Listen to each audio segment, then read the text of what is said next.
Okay, so today we're going to share some stories. Really unsettling ones. Encounters that started pretty innocently, on online marketplaces, but took a really dark turn. Yeah, these aren't just like bad deals or annoying buyers. These are, they're genuinely frightening accounts. Exactly. They come from people sharing their experiences on the Horror Docs YouTube channel.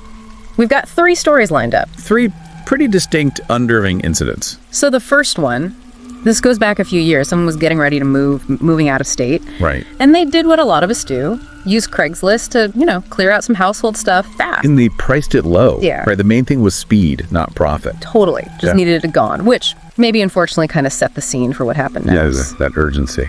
So one of the last things left was a workout bench, with the weights. And just days before the move, they get this email. Super brief. Like how brief? So basically, I can pick it up today. That was pretty much it. The whole exchange arranging the pickup was odd. Short replies, vague. Kind of hard to pin down a time, actually. That lack of detail right there, that's a bit of a subtle warning maybe. Some people are brief, sure, but when you're trying to meet up, it feels off. Yeah, but they were desperate to get rid of it. Moving day was breathing down their neck, so despite the weird vibe, they shared their address. Okay. About half an hour after the guy was supposed to show up, a car pulls up. But no call, no text, didn't ring the doorbell, didn't even knock. Nothing, just arrived. Yeah. The seller opened the door, and the buyer was just standing there, staring. Whoa. Okay, that's instantly uncomfortable, just standing there not saying anything. Right. And he looked kind of startled when the seller opened the door, like he didn't expect to be seen yet. It's just weird. So he comes inside. The interaction is just as strange. He barely even looks at the workout bench. The whole reason he's supposedly there. Not inspecting it. Hardly glanced at it. Then, bam, a knock at the front door. Okay. And the buyer's reaction, intense, like wide eyes, panicked, looks right at the seller. Panicked. Yeah. Had a knock on the door.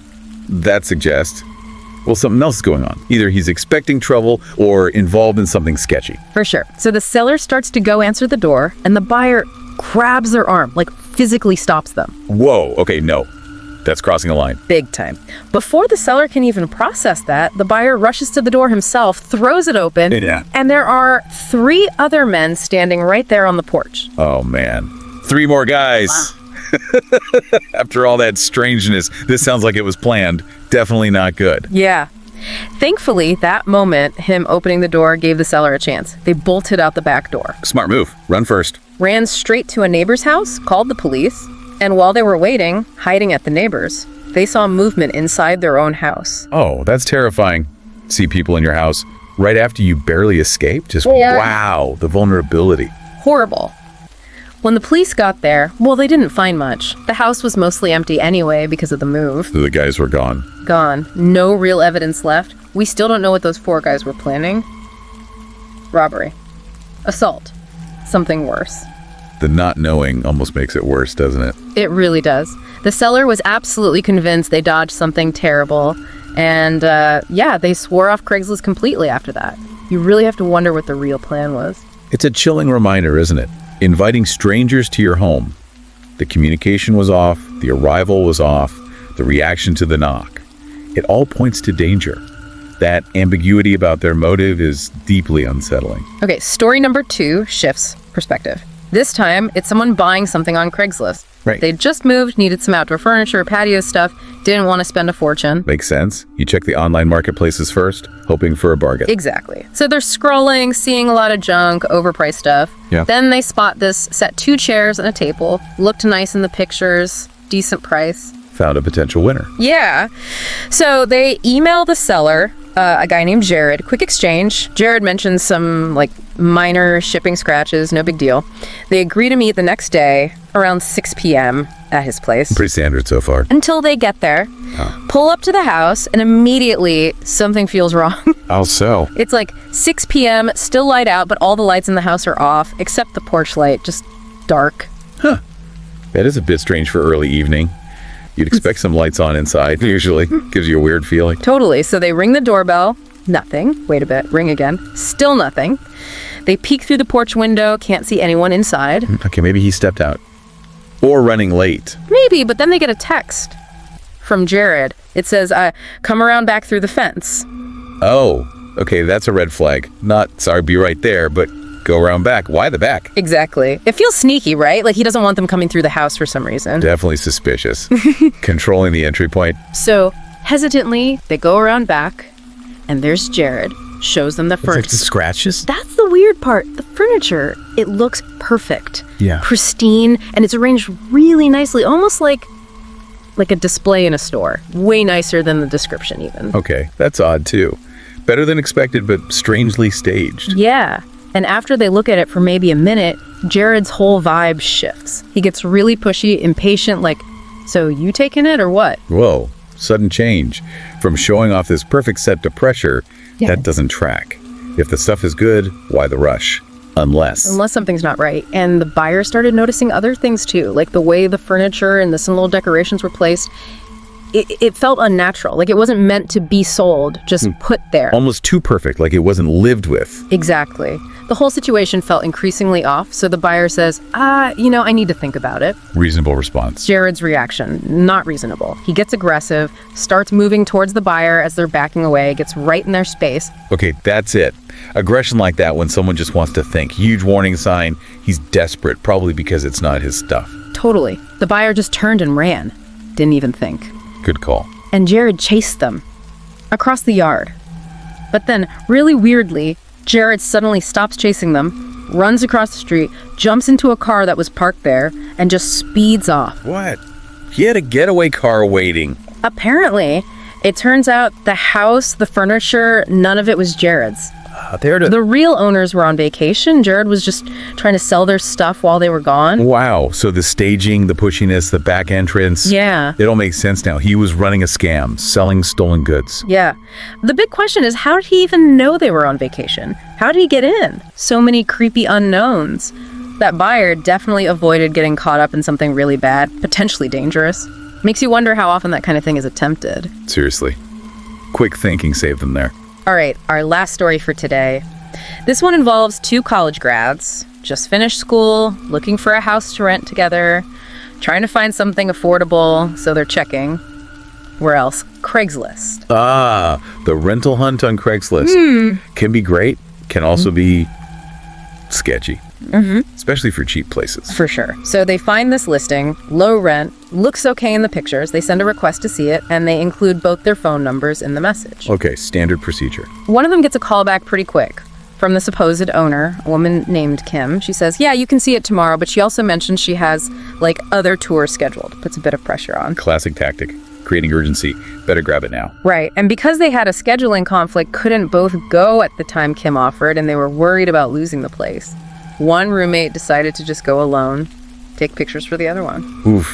Going alone, especially with that slight pressure tactic, it can feel necessary, but it definitely increases the risk. So the roommate drives out there, first impression, not great. The location is kind of remote, way out of the way. Yeah. And the house itself looks really run down, way worse than the photos. Overgrown yard, looks neglected. They're actually thinking about just leaving. Already getting bad vibes. Yeah, but just as they're about to bail, this person comes out, introduces themselves as Kim, except it's a man. Wait, Kim's a man? That's confusing. Right. Or deliberately misleading. Right. Big disconnect number one. Anyway, he convinces them to take the tour. The inside, just as bad as the outside. Old, poor condition, smells musty. Nothing like the listing pictures. Little bait and switch on the condition. But it gets worse, I'm guessing. Oh, yeah. So Kim is walking them through, making all these promises, oh, we'll fix this, we'll replace that. Stuff that seems pretty unlikely given the state of the place. Empty promises. Then they go upstairs. And in the hallway, there's this door with a big padlock on the outside. A padlock door inside a house. Yeah. That's unsettling. What's behind it? Exactly what the listener was thinking. And adding to that really bad feeling, they notice the floor in the hallway is super dusty, except there are footprints. A lot of shoe prints. Okay. And here's the really chilling part. All the prints seem to lead towards one specific room at the end of the hall, but there aren't really prints leading away from it. Wait, what? Footprints going in but not out? That sounds impossible. Or incredibly sinister, like someone's going in and not leaving. I know, right? It's such a disturbing detail. The listener's heart starts pounding. Fear is really kicking in now. I would be terrified. That mental image is just awful. And then Kim, the man pretending to be Kim, goes right to that door at the end of the hall, the one all the footprints lead to. He opens it. The room with the weird footprints. Yep. And he turns to the listener and says, "Go on, take a look inside." Really insistent. When the listener hesitates, he gets more forceful, demanding, "Look inside." Oh no, this is bad. The padlocked door, the footprints, the insistence on that room. This feels like a trap, a setup for something terrible. That gut feeling is screaming danger. Absolutely. The listener didn't wait to find out what was in there. They just turned and ran. Down the stairs, out the door, jumped in their car. They did this. And Kim chased them, ran after them down the driveway as they peeled out. Chased them. Unbelievable. So they called the police, obviously freaked out. The police investigated. And guess what? The house hadn't been lived in for 8 years. It was abandoned. 8 years. So the whole rental story, Kim, everything was fake. Completely fake. But here's the kicker. In that room at the end of the hall, the one with the footprints, and also in the padlocked room, the police found signs of recent activity. Food wrappers, old blankets. Someone had been staying there recently, or maybe keeping someone there. Oh my God. So it was a setup. Yeah. But for what? Yeah. If they weren't trying to get deposit money or scam them financially that day, Right. what was the goal? That's the horrifying question, isn't it? Why lure someone there alone under false pretenses? What were they planning? It just leaves you with this awful feeling about what could have happened, what danger they narrowly escaped. That's deeply disturbing. The motive is just chillingly unclear. So, yeah, 3 stories, all starting with something so normal, right? Using Craigslist or similar sites. But they really show a potential dark side. They really do. It highlights just how unpredictable things can be when you're interacting with strangers online. You lose those normal social cues, the safeguards you have face-to-face. It's a reminder that you have to be careful, trust your gut. If something feels off, it probably is. Absolutely. That convenience these platforms offer, it comes with risks. We have to stay alert, be aware, listen to that inner voice. Ultimately, these stories, they kind of leave you wondering, don't they? You just never really know who you're dealing with or what their real intentions might be behind that screen. You don't. What seems like a simple transaction could be masking something much darker. Caution is key. Definitely. Well, if you found these stories as unsettling as we did, please give us a like, maybe share it. And definitely check out and subscribe to the Horror Docs channel for more stories like these. Stay safe out there. Take care. Until next time.